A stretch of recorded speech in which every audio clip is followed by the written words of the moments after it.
On se souvient tous de ce moment, en 2019, une proposition de Donald Trump qui a fait le tour du monde et, soyons honnêtes, qui a surtout fait rire beaucoup de monde.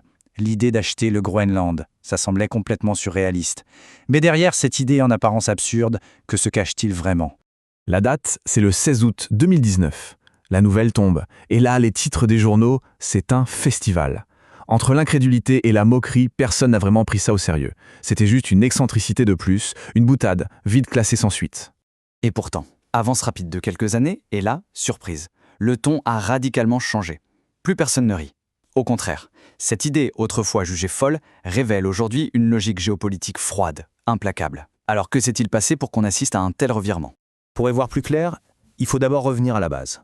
Au-delà des rires, est-ce que cette offre était vraiment si irrationnelle? Quel était le calcul stratégique derrière tout ça? C'est la question centrale. Est-ce qu'on a assisté à un simple coup de tête, une lubie passagère, ou est-ce que c'était en fait le premier signe d'une stratégie de fond que très peu de gens avaient vu venir à l'époque? C'est ce qu'on va décortiquer. Et pour commencer à comprendre, il faut lever les yeux vers le nord, vers l'Arctique. Parce que la glace qui fond là-bas ne change pas seulement le climat, elle est en train de redessiner entièrement la carte stratégique du monde.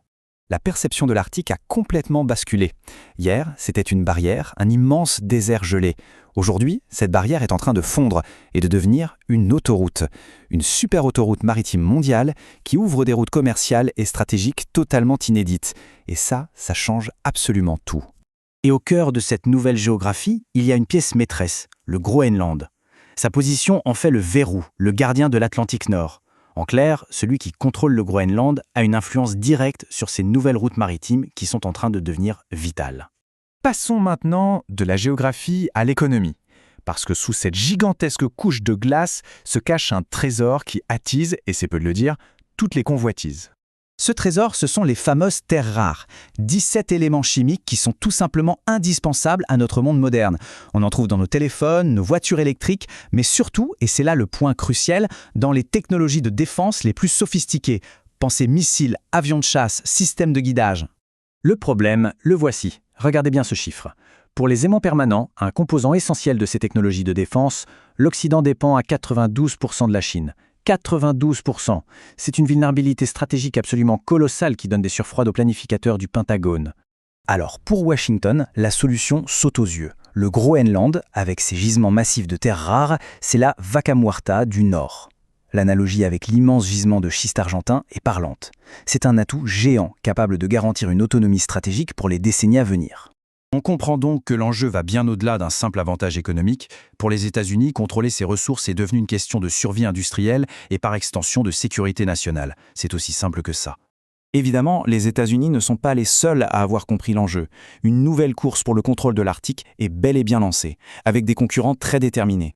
D'un côté, il y a la Chine. Pékin avance ses pions de manière économique en proposant de financer des projets d'infrastructures critiques comme des aéroports. C'est une stratégie subtile pour établir une tête de pont logistique et économique sur l'île. De l'autre côté, on a la Russie. Et là, la stratégie est, disons, plus directe. C'est la puissance militaire brute. Moscou rouvre d'anciennes bases soviétiques et déploie de nouvelles capacités pour bien marquer son territoire et affirmer son contrôle sur la région. La question devient alors existentielle pour Washington. Peut-on tolérer qu'une puissance rivale, chinoise ou russe, vienne s'installer durablement dans ce qui est considéré comme son arrière-cour stratégique ? Pour les Américains, la réponse est un non catégorique. Cette nouvelle compétition a forcé Washington à formuler une nouvelle grande stratégie, en allant dépoussiérer un concept historique très puissant. Un petit rappel sur la doctrine Monroe. Au XIXe siècle, c'était un message très clair envoyé à l'Europe, l'Amérique aux Américains.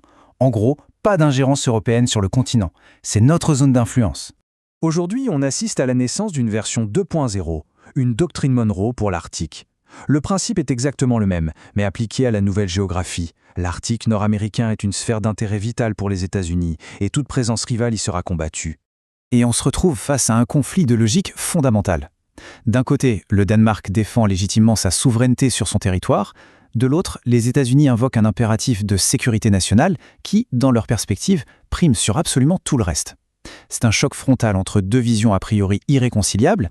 Et nous voilà revenus à notre point de départ. Sauf que maintenant, la fameuse proposition d'achat n'apparaît plus du tout sous le même jour. La conclusion, elle est simple mais brutale.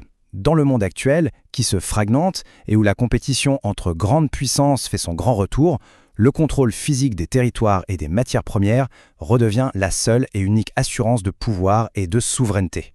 Au final, la proposition de Trump n'était peut-être pas si irrationnelle. Elle était simplement en avance sur son temps. Ce qui nous laisse avec une dernière question, et pas des moindres. Face à cet impératif de sécurité américain qui ne fait que grandir, le Danemark aura-t-il vraiment, à terme, le choix de refuser ? La pression pourrait bien devenir irrésistible.